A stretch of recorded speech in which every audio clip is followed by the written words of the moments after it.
I'm Stuart Campbell, I'm the Art Director on F1 2018 and I'm here at Silverstone today to talk to you about the big visual improvements in the 2018 game.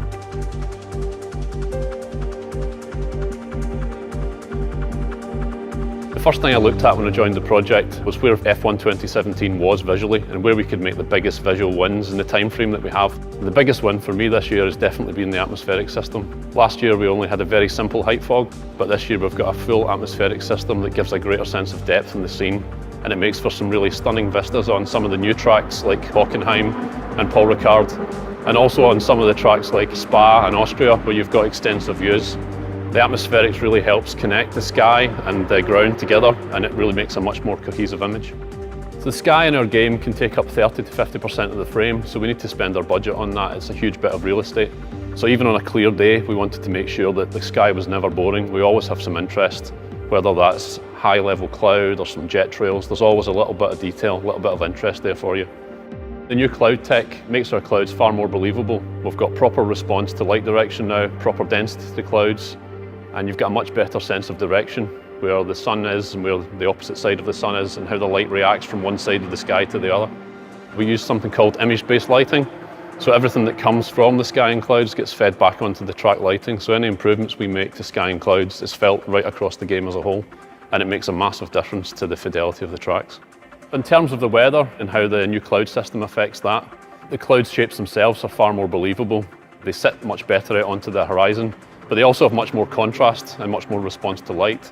So when wet weather rolls in, you get this real angry storm feeling in the sky, and when it rolls away, you get some lovely clear views with high-level cloud and contrails and things in the background.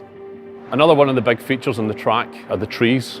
Some of the tracks have a lot of trees, but again, the trees sit right in that central band where your vision is focused most. So it's important to get the trees right. The 2017 game was a little bit flat in the trees, so we've added a lot more form. We've got some new shaders on the trees, and as they roll off into the distance, we've got far more light response, even into our background low-level trees. All of this makes for far more interesting vistas again, and in combination with the work on the atmospherics in the sky, all of that creates a much more consistent package. So the environment art team this year have spent a lot of time really updating the race corridor. That's everything from the fences and the barriers, the armcos, to the track materials themselves. The game uses something called physically based rendering, and that allows us to create materials that are very believable. You should be able to basically look at any material in the game and be able to tell how that feels just by looking at it. Whether it's tarmac, glass, metal, wood, whatever it is, the surface response should be correct to what you see in real life.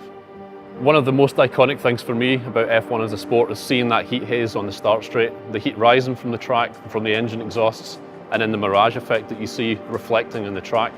We've added a full heat haze and mirage system to our visual effects for this year, and it makes a huge difference in the replay cameras and on track when you're racing. Another one of the new visual effects features is the dust effects off the racing line. So you'll find that when a car travels just off the centre line, there's a lot of dust sits on the track. The cars will now release that dust into the air, so you'll get a visual feedback when you're actually not on the most accurate line that you should be. That dust will disperse as the race goes on, as it naturally leaves the track. And if the rain comes on, obviously it neutralises the dust as well. Our key visual goals with F1 is always to make it as authentic and realistic as we possibly can, and the cars are a huge feature of the sport. Our vehicle artists go to great lengths to scan the cars in extreme detail. They then take this scan data back and they use it as a reference check when they're modelling vehicles. They can check every single little detail out and make sure everything's in the right place, from a bolt to a screw, everything's accurately represented. Character rendering is one of the biggest things we wanted to tackle this year, so we wanted to get the quality really up in this area. We've got a brand new character skin shader and brand new hair rendering as well. The skin itself interacts with light in a very specific way. We've got something called subsurface scattering that depicts how the light moves through the likes of your ears and the edges of your skin, and we've recreated all of that in our shader.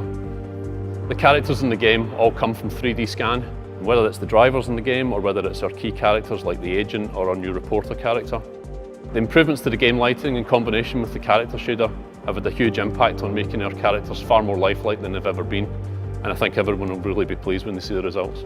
Our previous titles all had very simple facial animations, but this year we've added a new morph-based animation system.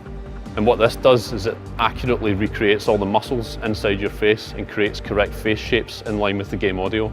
which makes a far more believable and realistic result. For the 2018 game, we created a brand new cinematics department who work exclusively on the game's cinematic spaces. So that's everything from the brand new R&D room that we have, to the agent's office, to the interview spaces that we've built for the Meet the Press work. Having a team dedicated to this has allowed us to spend a lot more time and get much higher quality results. F1's a glamorous sport. There's a lot of build up to the races. There's a lot of things on the periphery of the sport that make it such a huge occasion. So we've recaptured some of that with things like fast jets flying over the track before races. Everything to try and make you feel a bit more immersed in the experience as a viewer and as a player.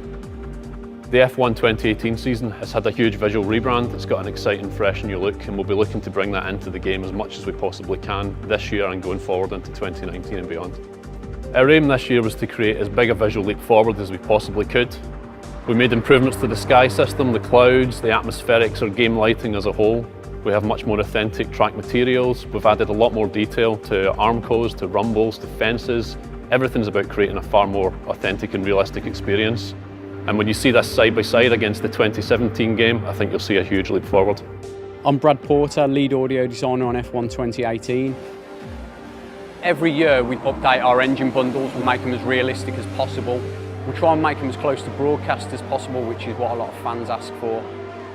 We've been over to tracks such as Abu Dhabi, Barcelona and Paul Ricard over the last year, working directly with F1 teams, going into the garages with them on test sessions, miking up the cars on board with our new radio gear, and then we're standing at the side of the track for externals. We're in the garages recording ambisonics, we're out in the paddock, we're out in the pit lane. We've overhauled the distance tones this year, and we're no longer just filtering out the bundles anymore, we're actually getting authentic sounds of F1 cars at distance and blending between the onboard and the external shots, and it's created a far more believable broadcast sound.